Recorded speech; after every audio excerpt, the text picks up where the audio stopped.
BNP জাতীয় নির্বাহী কমিটির অন্যতম সদস্য, যিনি দীর্ঘ 17 বছর স্বৈরাচার বিরোধী আন্দোলন করে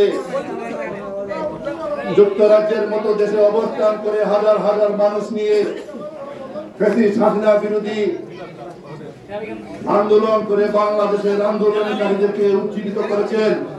আমরা যখন রাস্তায় অবস্থান নিয়েছি ফ্যাসিস্টের বিরুদ্ধে, আমরা যখন মিছিল মিটিং করেছি, আমরা যখন মামলা হামলার শিকার হয়েছি, আমরা যুক্তরাজ্য বিএনপির নেতৃত্বে জনাব প্রফেসর মাহমুদের নেতৃত্বে ডেমনস্ট্রেশন দেখে, মিছিল মিটিং দেখে আমরা উজ্জীবিত হয়েছি, আমরা উৎসাহিত হয়েছি।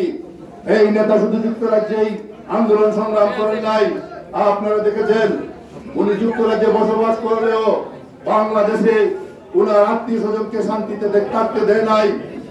বাংলাদেশে উনার ব্যবসা প্রতিষ্ঠানে হামলা করা হয়েছে, বাংলাদেশে উনার গ্রামের বাড়িতে শেষ পর্যন্ত আগুন দেওয়া হয়েছে। বন্ধুগণ, আমরা দীর্ঘ আন্দোলন সংগ্রাম করে আমরা ফ্যাসিস্ট হাসিনার পতন ঘটিয়েছি।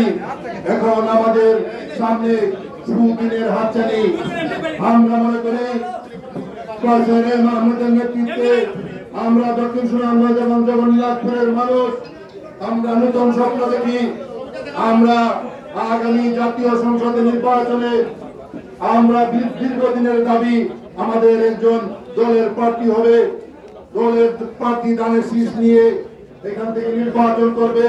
আমরা বিগত দিনে হাওলাতির প্রার্থীদেরকে আমরা নির্বাচিত করেছি, ভোট দিয়েছি। আমরা দেখেছি আমরা যাদেরকে ভোট দিয়েছি, ভোটের পরের দিন আর তাদের কোনো খোঁজ খবর পাওয়া যায় না। আমাদের নেতা কর্মীরা কিভাবে আছে, কি সুখে আছে, দুঃখে আছে। আমাদের নেতা কর্মীরা মামলা হামলার শিকার হচ্ছে। যারা এমপি নির্বাচনে যারা শীষের ভোট নিয়ে গিয়েছেন, পরের দিন থেকে তাদেরকে আমরা খুঁজেও পাই নাই।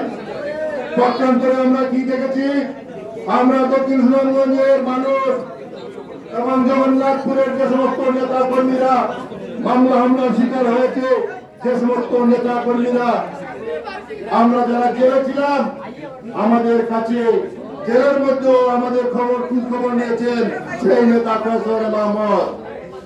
আমরা যারা জেলে ছিলাম, আমাদের বাড়িতে আমাদের পরিবারের সাথে যোগাযোগ করেছেন।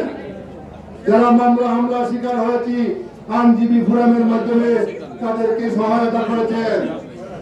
তাই আমি বলবো বন্ধুগণ, সময় অত্যন্ত দেরি হয়ে গেছে। নির্ধারিত সময়ের চেয়ে প্রায় 2.5 ঘন্টার বেশি সময় আমরা নিয়ে ফেলেছি। আমাদের দেরি হয়েছে যে দিরাই রাস্তার যে ব্রিজ, এই ব্রিজে প্রায় 1.5 ঘন্টার মতো দেরি হয়ে গেছে জামে পড়ে, যে কারণে আমাদের এই প্রোগ্রামে আসতে দেরি হয়েছে। তাই আমার বক্তব্য আমি দীর্ঘায়িত করবো না, শুধু আমরা একটা কথাই বলবো, অত্যন্ত পরীক্ষিত নেতা, জিয়া পরিবারের আস্থাভাজন, বিএনপি ভারপ্রাপ্ত চেয়ারম্যান, আগামী রাষ্ট্রনায়ক, দেশ নায়ক জনাব তারেক রহমানের স্নেহধন্য যুক্তরাজ্য বিএনপি সাধারণ সম্পাদক প্রফেসর মাহমুদকে আগামী জাতীয় নির্বাচনে আমাদের দক্ষিণ সুনামগঞ্জ এবং জগন্নাথপুর থেকে আমাদের প্রতিনিধি হিসেবে জাতীয় সংসদে আমরা পাঠাতে চাই। বন্ধুগণ, আমরা যারা আছি, আমরা বিগত দিনে দেখেছি আমাদের নেতা কর্মীরা কিভাবে ত্যাগ স্বীকার করেছে, কিভাবে নির্যাতিত হয়েছে, কিভাবে অপমানিত হয়েছে। ইনশাআল্লাহ আগামী জাতীয় সংসদ নির্বাচনে আমাদের প্রফেসর মাহমুদকে যদি আমরা আমাদের প্রতিনিধি হিসেবে পাঠাতে পারি, ইনশাআল্লাহ উন্নয়ন নিয়ে এই বিএনপি অধ্যুষিত পাকারিয়া ইউনিয়নের মানুষকে আর চিন্তা করতে হবে না।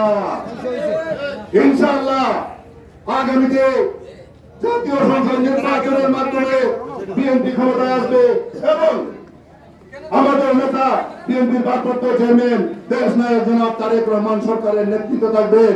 আর তারেক রহমানের অত্যন্ত আস্থাভাজন স্নেহধন্য হিসেবে প্রফেসর আহমেদ অবশ্যই আমাদের নেতার আশেপাশে অবস্থান নেবেন, যে কারণে দক্ষিণ সুনামগঞ্জ এবং জগন্নাথপুরের মানুষ উন্নয়ন থেকে বঞ্চিত হবে না।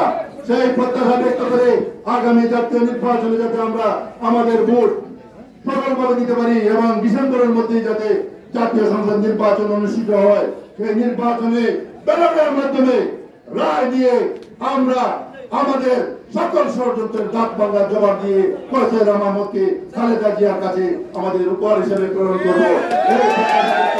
সবাইকে ধন্যবাদ জানিয়ে আমি আমার বক্তব্য শেষ করছি।